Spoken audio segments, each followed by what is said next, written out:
Hi, I was going to discuss tonight about inequality and stratification. After reviewing the film Inequality for All by Robert Reich, I got to looking at what Karl Marx had to say, and his ideas really did tend to flow, I felt like, more with Robert Reich and his thoughts on inequality. Karl Marx, as our book had indicated, he thought there would be two main social classes that was all centered around the economic production of things. And so in that, he felt like there would be the one social class, the owners or the owners of the companies that produced things, also known as capitalists, and then you had the working class. So you had the folks at the top that owned the companies and owned the production and factories and whatnot, and then you had just the working class, those that worked to produce the goods that were required. He believed, Karl Marx believed, that those two groups, classes, would always be in conflict. And really, he felt like that was inevitable, that ultimately, though, he did see that the working class would kind of revolt against those ideas and try to form a classless society. Now, Robert Reich, he kind of came along with that same thought process in his movie or his film, and he really made some strong points towards that, because in his movie, he had great, in my opinion, statistics to support his thoughts. He indicated that 400 American people have more wealth than half the population of the United States. So in my mind, that puts that 1% that they kept referring to in the film, is kind of got all the money, where the middle class does not have that kind of money and funds. And there was lots of stories throughout about the middle class workers in the film.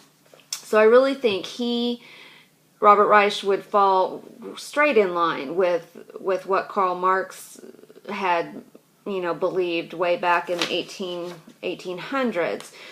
We in the U.S. have apparently have the most unequal distribution of income and wealth because of that 1% that hold the majority, and then the middle class that make up a lot larger sector, of course. And a lot of that, has changed throughout the years. And as far as in 1928, paralleled really with 2007, right before, the 29, the fall of stocks in 29, and then again, how we were in a bubble in 2007, and then that bubble got burst and the economic crisis occurred then. Robert Reich did indicate in his film too that, his question is, we really don't have a good definition of middle class, but we know that we're the worker group, the worker bees, so to speak, and that household income can go anywhere from the median being about 50,000, and then you 25,000 either side of that. But there's really no official definition. So he also made the point that it's not that top 1%, the rich people, that are increasing the economy. They tend to save. They just reinvest, as was in the movie. They don't spend enough, where we in the middle class, I say we, we're the job creators. We're out, creating the jobs and supporting that sector. So I really felt like there was much that Robert Reich spoke to and used Karl Marx's theories and just kind of how it flowed through. And I just think that, you know, Robert Reich was pretty much right on. You know, it's kind of, the big companies were never designed to generate good jobs. They were always designed to create, you know, money and profits, and that still, you know, is true. So the question that Robert brought up was, you know, who's looking out for the American workers? Who's looking out for this middle class? And therein lies kind of the struggle and the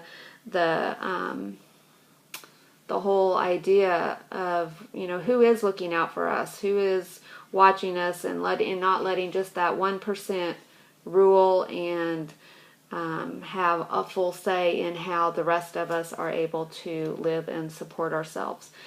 I hope this all makes sense. I can't wait to see some comments and see some of the other students and what their take was on this film and who they kind of chose as the sociologist to view. So hope this was helpful. Look forward to hearing from you all. Thanks. Bye.